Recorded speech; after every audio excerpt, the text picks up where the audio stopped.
There you are, all neatly done. All I've got to do now is find my cable ties and tidy them up. So that is now ready to feed the jogging panel, the Arduino, motors, everything.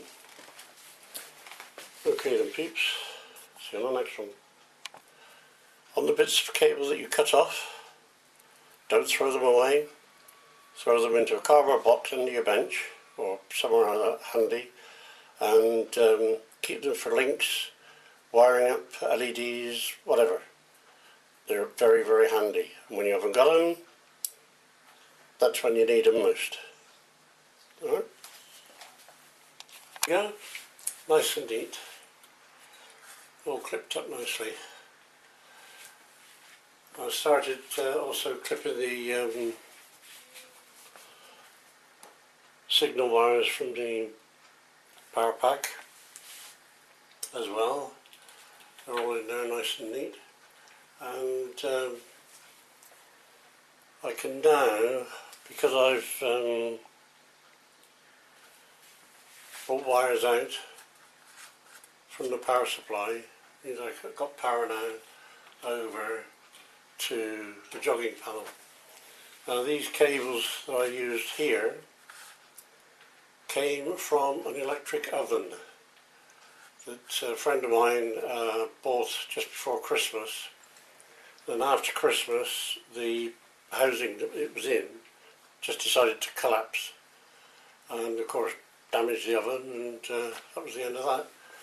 So I asked her if I could have it for the cables and other bits and pieces, and she said yes. So I was pleased with that.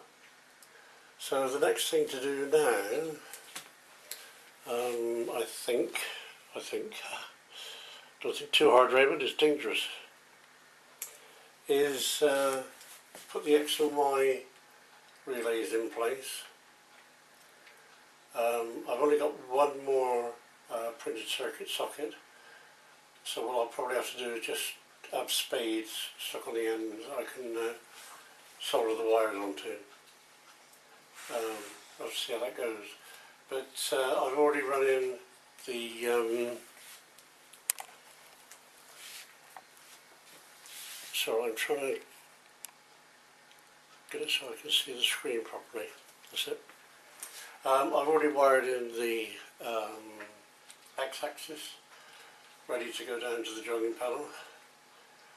I shall then do the next one, which is the Y axis. I'll do another set for the Z-axis. I should put the cover on the X-axis motor connections,